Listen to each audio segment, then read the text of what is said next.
Hey, folks, welcome to what I'm calling Chess Fan Canada is the name of the channel. This is the first live stream I'm doing. It may be the last. I don't know. I don't know exactly how involved I'm going to be with this channel, but I do want it as a means of recording various things of interest to me, my chess sets, and maybe some books. We'll see what happens. We'll see what kind of reception we get. I am Rachel Williams. I'm elderly. I'm 68 years old.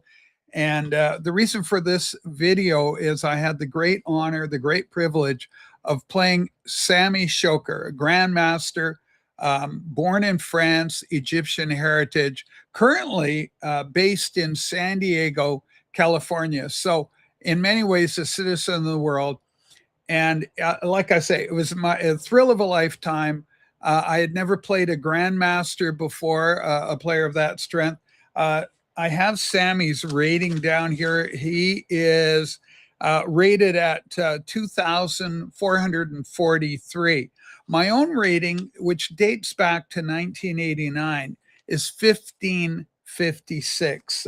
Canadian Chess Federation. I'm based in Nanaimo, British Columbia, Canada. And but I was raised in Victoria, BC, my hometown. I played a lot of chess there with Victoria Chess Club, and great memories. And so I have my little scorebook where I record my games and the like. And Samy's game was recorded. I wrote down all the notes here and I had to painstakingly play them out. And thank God, my better half, Sue, was here. She was able to help me out a very great deal by filming the last few 8 moves or so. That footage is also available on the channel where you actually see Samy walk around the board. And if you watch that, the end sequence has me giving a huge breathing out because of the just the pressure of it all. Even though it's a fun game, it's a simul. Samy, what you're going to see here, he played 17 players in addition to myself. My understanding is Samy won all 16 games, the one exception being the draw I managed. So I'm going to analyze this thing as best I can, being a club player and again somebody with a 1556 or whatever rating that I have. um, I haven't played chess for a long time, but lately I've been getting back into it, reading books, doing different things. And I do have one recommendation for anybody interested in chess or club player. It's Jeremy Silma's The Amateur's Mind, the late Jeremy Silman, international master. There you go. Second expanded. And what's great about this, it goes over various chess positions and the like, and then it gets amateurs of various playing strengths to explain what the position is all about, what they thought about the position, the move they would make, how would they handle it, and what would be their tactic in taking on any number of positions. Really great, almost essential reading, and the fact that you can look at different people and compare your own thought processes to what's demonstrated here.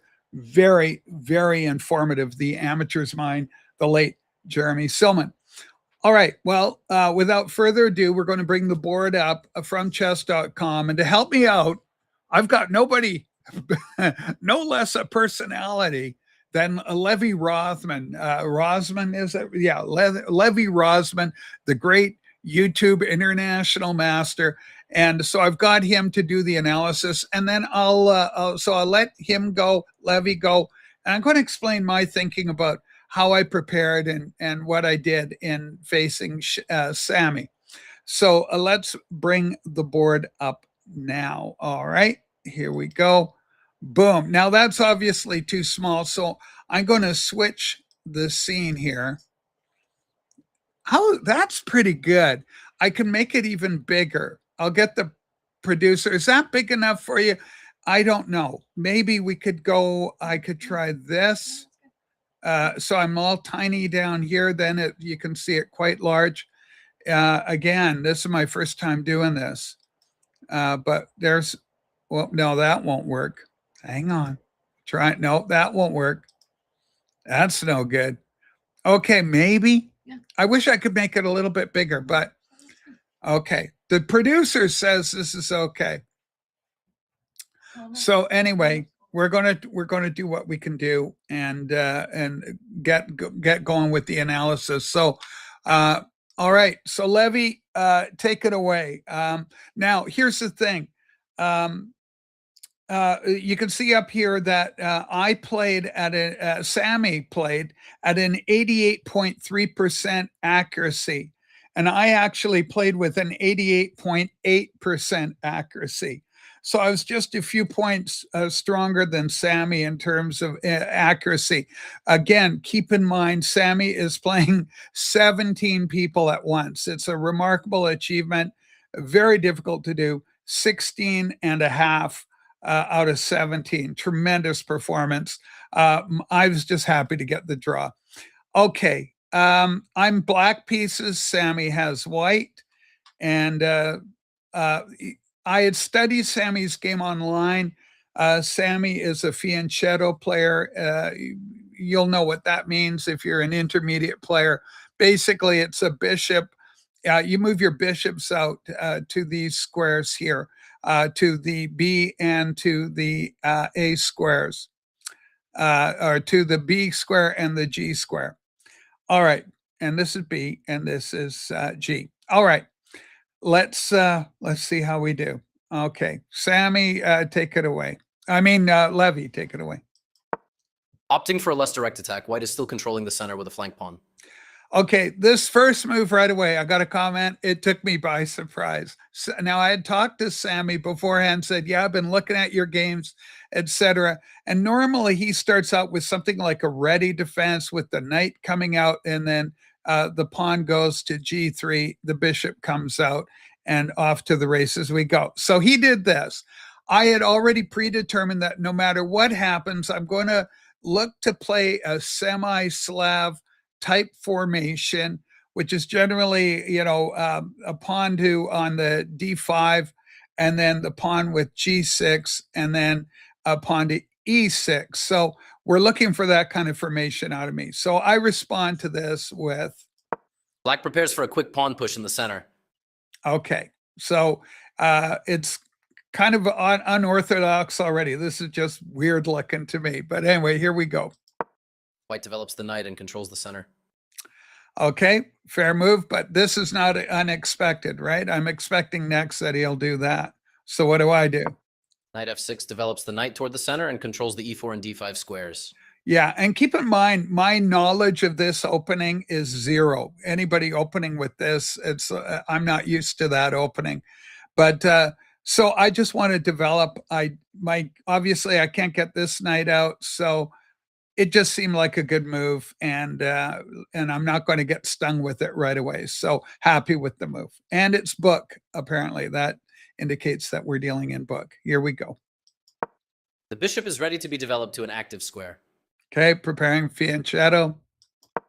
This move strengthens the base for a future center push. Again, so we're starting to look at that formation that I want to get, essentially a Slav defense. This fianchettos the bishop by placing it on a powerful diagonal.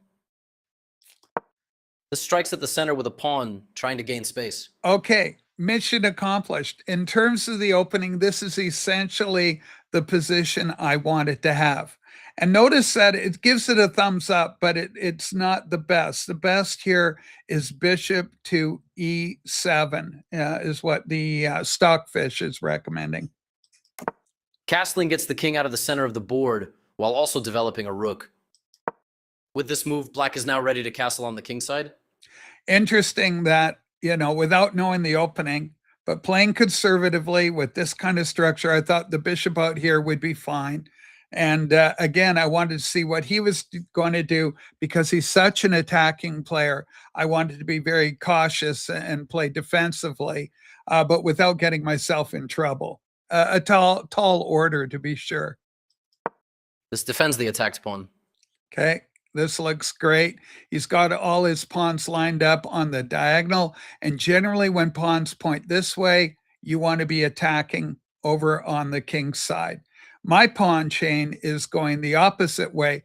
So the ideal thing would be for me to attack on the queen's side based on pawn formation. But you see, I've got a nice little pyramid formed here. So it also leaves options for king's side attack based on pawn structure. Both kings are castled and ready for the middle game. And I couldn't be happier here. Here we're still in book, despite that one move where the bishop was recommended. I did the right move. I just did it out of sequence. This develops the bishop and gives it scope on the long diagonal. Still in book. Developing the knight and increasing influence in the center. Still in book. Unbelievable. Textbook keeps things solid. The queen moves forward into the game. Solid choice in the opening. Okay, so often in these kind of formations, I see the queen on the C7 square. So I thought, okay, that looks like a very safe spot for it's not under immediate threat from anything. So I'm pleased with that. Although the computer suggests H6 being the superior move here. Developing the knight and increasing influence in the center. Okay, and computer recommends the C3 square for the knight, but it's fine. Solid move, nothing crazy. Yeah, so with this kind of formation, my bishop doesn't have much option. It's blocked in here nicely. So I thought, okay, let's try and fianchetto my own bishop and see if I can get some more support in the center here. One more piece joins the action. Now there, the computer again recommending right away that Samy start challenging for the center. Obviously, this is going to be a threat now with my queen there and the rook there, pawn takes. Obviously, I won't take here because my queen will be exposed. This connects the rooks, which helps them work together. This maintains the balance in material with a good trade. The little star indicating best move. Recaptures. Again, I can't take with that pawn for the reasons stated. Not the sharpest move, gotta be honest. Okay, so Samy comes out with the first questionable move of the game, and it's an E4 move with the pawn. Again, challenge the center, also threatening to come up and put some pressure on this knight, forcing my knight to move. The computer is recommending a knight to D4 here.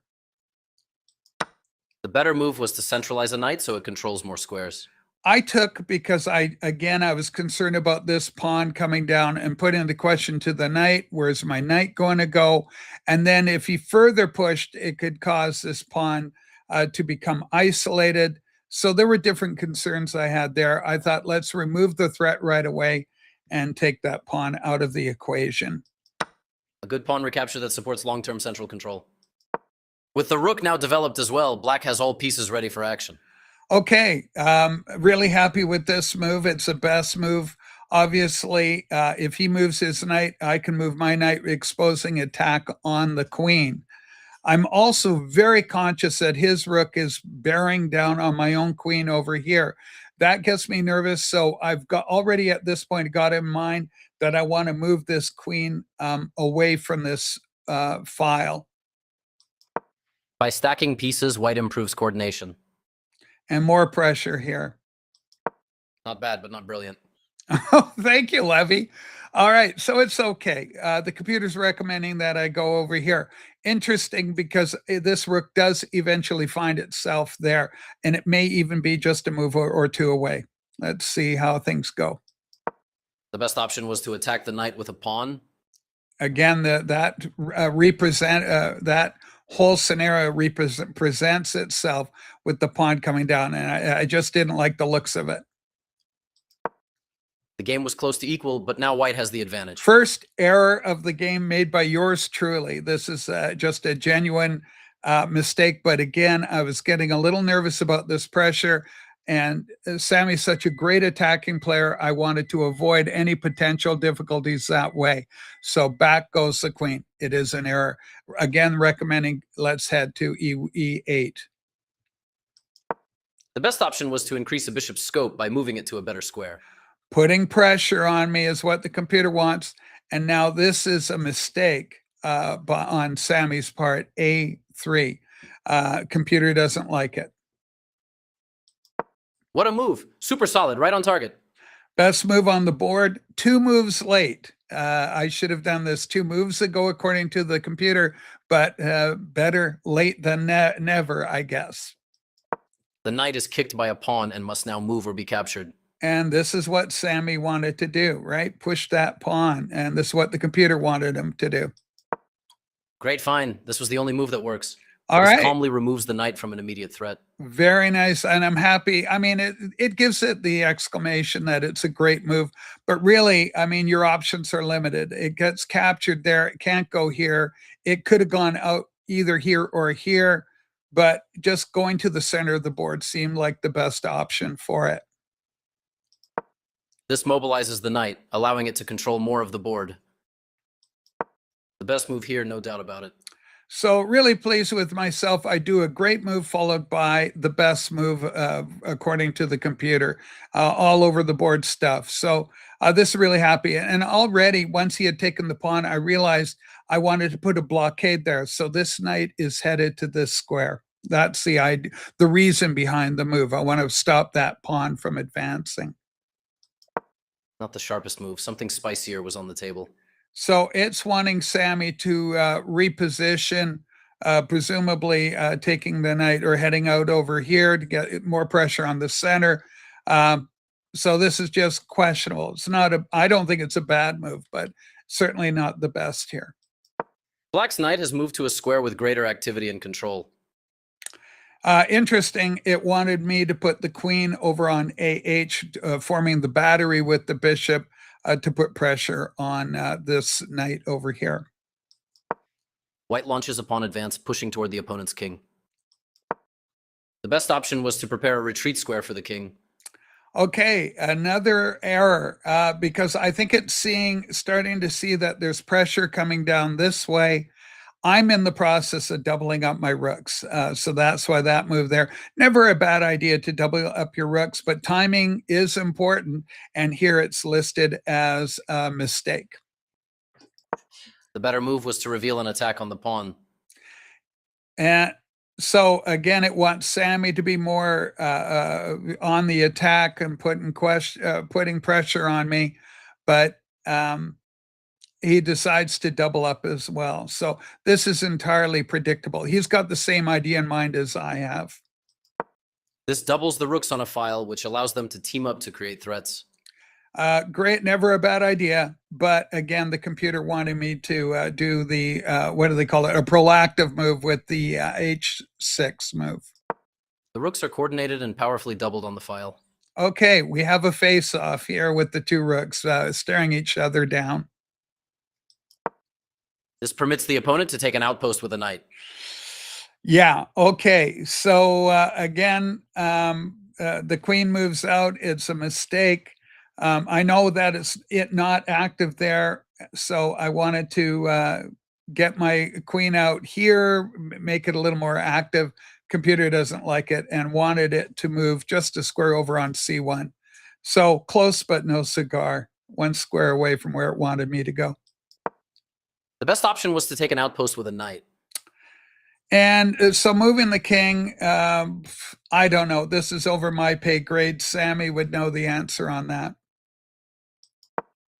This permits the opponent to win material through a discovered attack. Okay, this is critical, a critical mistake.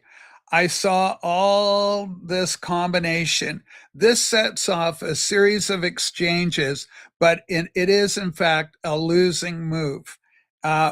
Fortunately for me, Samy did not, with being busy with 16 other boards, he didn't see the response to this. I should have moved my queen up, but I knew that he could capture en passant. I was prepared for that. Then I would move my knight back. I'd be prepared for the bishop exchange. So all this sort of thinking is going on. Plus, this frees up. Once that knight moves, the rooks start trading off. So I saw this as being a potential to exchange a lot of pieces on the board. That was my hope, but it is, in fact, a losing move. So perfect mark of the amateur. Best move, queen to C6. Totally missed. Let's see if my gamble pays off. This is an equal trade. It wanted the outpost for the best, this here is what I anticipated to occur. Let's see how I recapture. Takes back. Knight comes over. It wanted the bishop, but I did not want to lose the bishop pair. So always strong, generally stronger. Not always, but generally stronger. The better move was to pin a knight to the king. Okay, yeah, you can see that knight here is vulnerable to my king. He could have put pressure with the rook over, but he saw the captures happening. So I'm happy for this. Again, I'm against a grandmaster. I'm reducing material. This maintains the balance in material with a good trade. Okay, best move. Obviously, you don't want to take with the pawn, exposing your king. White had an advantage, but now the game is close to equal. Look at that eval bar move with this. Okay, rooks are bearing down. It wanted the rook exchange. Now, this move forces the capture of the bishop if I want to retain pieces. But it gets really interesting here. You're going to see me leave this bishop free for the taking. I can capture it at any time, but I start with a series of forced exchanges. Only one good move here, and black spotted it. This maintains the balance in material with a good trade. Very proud of that move. You know, here's the amateur leaving the bishop. I know I can take it, but I opt for this series of exchanges. This is an equal trade. Best move on the board. This maintains the balance in material with a good trade. Again, the bishop's left. I do the exchange. Recaptures. Now, again, I can take it, but this opens this exchange. Great find. This was the only move that works. Boom. Just love it. So again, very happy with the material being reduced. And again, if you look at the evaluation bar, white is basically where white is at the beginning with a slight advantage. This maintains the balance in material with a good trade. It wanted bishop takes pawn rather than, because it would have gained the pawn for the bishop. So it's okay, but it is what it is. Here we go. Recaptures from a previous move. Okay, boom. Very happy with that. Now, it does create two isolated pawns. So for the rest of the games, these three pawns give me a bit of a headache. I'm concerned about them, but I've got the pawn majority on the queen side. So it's equal. The game is reading 0.1 advantage for white at this time. A strong fork hits two targets at the same time. So queen nicely positioned. It's attacking the pawn. It's attacking the knight. Obviously, the king is protecting, but the knight's vulnerable. I got to protect that right away. This misses a better way to defend a knight that was under attack. So again, it's a 2.3 advantage. This is a clear mistake. The queen should have gone up with check. Again, so I could have gone there with check. I wanted to, I'm looking to exchange queens at that point. And this is why I thought, let's get in nice and tight with the queen. Plus my queen is nicely positioned in the center of the board. So I'm willing to face this kind of situation. Safe and sound, but at the cost of some activity. This was a tough spot.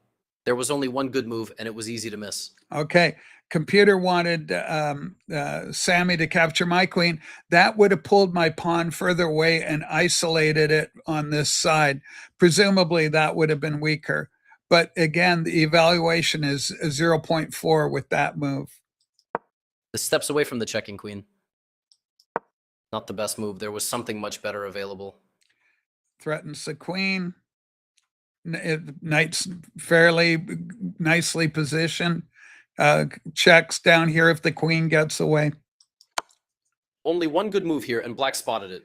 This calmly removes the queen from an immediate threat. Yeah, the knight's attack. So let's counter with a check. This steps away from the checking queen. Now at this point, I'm actually ahead 0.3. So we're seeing the game shift. The better move was to attack the queen with a pawn. With the queen protecting the pawn, but that I just didn't want to hang my pawn out there. I just felt I'd be hard pressed to protect it. Strong choice, right on target. You love to see it. Okay, once again threatening my queen. Now, here I came up with a little combination. I see here knight to f3, check. If the king comes back, I can go here, check, by discovery and take the queen. It'll result in a queen exchange, but I'm willing to meet that challenge. So what do I do? What a move. Super solid, right on target. Check. This misses a better way to evade the check from the opposing knight. It wouldn't have made any difference. If the king had gone to the G2 square, same sequence. Knight back with the exposed check, forcing knight takes, then I would have taken the queen. This reveals a check on the king. This maintains the balance in material with a good trade. The best move here, no doubt about it. All right, black still with the 0.3 advantage. This defends a pawn that was under attack and had no defenders. Strong choice, right on target. You love to see it. So I'm pleased here that there are a number of best moves on the board being played by Stockfish, and Samy and I are both making them. So I'm very pleased. Pretty much from here on out, I play fairly flawlessly. The game was close to balanced, but now white is worse. This evades the check from the knight. What a move. Super solid, right on target. This defends the attacked knight. The best move here, no doubt about it. The game is still close to equal, but black lost their advantage. Yeah, wanting the pawn push here. I go to f6, but this covers both of these squares. The king can't go to them. King can't go there. So, and the pawn push can't come. So, and neither can this. So I'm covering a lot of territory with the knight move. So questionable, not a mistake, but this was seen as better. The best option was to create a pawn chain. There was a critical move here that was easy to overlook. Okay, I make a mistake, and I guess, I don't know, that could have resulted in a three-way repetition if I'd gone there. We were already there, but it's listed as a mistake, but it still wanted me back at G4. This evades the check from the knight. One of the best moves. It is very strong play. That's one of the best moves in this position. This is one of the best moves. Okay, pushing, advancing all my pawns, giving him questions. Solid move, keeps things balanced. Okay, now comes the time I'm starting to get nervous. I want to plug that, block that pawn really quick. Not the sharpest move, gotta be honest. And yet the computer prefers me going over here, but I'm still happy with that move. This creates a pawn chain, linked pawns that form a strong structure. This is an equal trade. Yeah, so I'm okay with the trade. Again, it's more, all my pawns are going to be isolated at this point, but his knight's going to have a hard time coming in and exploiting the holes, the gaps here. A clear recapture. Strong choice, right on target. You love to see it. Threatens the pawn. This defends the attacked pawn. Pushing a passed pawn. Protected by the knight, so I'm happy. We'll see what happens. This evades the check from the pawn. Solid move, nothing special. This creates a pawn chain, linked pawns that form a strong structure. This maintains the balance in material with a good trade. A straightforward recapture. What a move! Super solid, right on target. This takes an outpost, a square where the knight cannot be kicked out by a pawn. So I move my knight back here with thoughts I'm going to come over here and start putting pressure on this side of the board. This evades the check from the knight. Yeah, and of course he had the check on me there, so off I go. The best move here, no doubt about it. Strong choice, right on target. You love to see it. Threatening that outside pawn. This defends the attacked pawn. What a move. Super solid, right on target. Coming over here to cause trouble with these two connected pawns. White will be winning a knight with that fork. The knight was sacrificed. A stunning move. All right, so I sacrificed my knight on the A file here. I know that this is a forced draw if he takes that knight. Samy is such a fighter. He decides not to recapture, but I'm so proud of the fact that I could see that this position I have a really good chance at a draw. And if you see that little clip I did of Samy and myself engaging with this, you can see we have a little discussion at this point. I'm starting to smile because I know it's a forced draw if he goes for it. He chooses not to. Here, well, how does he respond? The best move here, no doubt about it. With check. This evades the check from the knight. I can't get in here the way I want to take that pawn and then get the other. And I can't go here, the pawn takes, so I'm forced back. A lot of room in here, and the knight's pushing me back. White successfully removes the opponent's passer. Strong choice, right on target. You love to see it. Check the king with the tempo, and now the king's going to have to come up with a decision. Then I can make my move with thoughts of coming over here and then over here and doing some damage on the king's side. This move sets up a fork on two valuable targets. Can't defend them both. This move puts the knight on a safer square. Have to move the knight over. And again, my idea is I want to get here.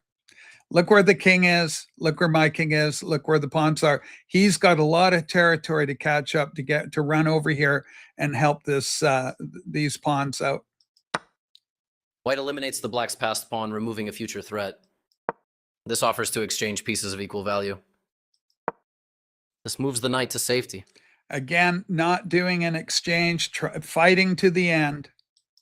What a move. Super solid, right on target. Okay, another knight sacrifice. So the knight goes over here. It's worth more than the pawn. Pawns are worth 1. The knight is worth 3 points. So you don't want to generally sacrifice a knight for a pawn. But in this position, I recognize it's a forced draw. Very happy with the move. And the fact that I sacrificed it both on the A file and the H file, kind of crazy, remarkable, just another element of this game that I really enjoyed seeing play out. Well, after precise calculation, white captures the well-deserved knight. Only one good move here, and black spotted it. And this is the move that draws. So the knight could come up here and check, then I move in. And then it can move here to try and protect the pawn, but I capture it. It just can't protect the pawn. And in the film, you see the final movement, and Samy accepts the draw at this time. So, ladies and gentlemen, that's it. Thanks to Robot Levy for helping out with the analysis of the game. But yeah, I'm absolutely thrilled with this event. It's the biggest achievement I've ever done as a club player, to draw a Grandmaster. Even in this kind of situation, was the game perfect? No. And in fact, that F4 pawn move, very gutsy, double exclamation mark, but you got to find the refutation. And really, at the end of the day, playing against a computer is one thing, playing against a human is another, even if that human happens to be a Grandmaster. Big thanks to Oceanside Chess for putting on the simultaneous, and a special thanks to Samy Shoker, Grandmaster, for agreeing to play us all. It was absolutely amazing. It was a paid event. We paid a fee, and it totaled $70. And Samy was everything, the most gracious individual, so skilled, such a fighter right to the very end. He was giving nothing away for free, and I couldn't be happier. So there's the game, and I'm happy to provide it for posterity here. Yeah, an absolute lifetime achievement for this club player. Thanks so much for watching. I'm Rachel Williams in Nanaimo. Bye.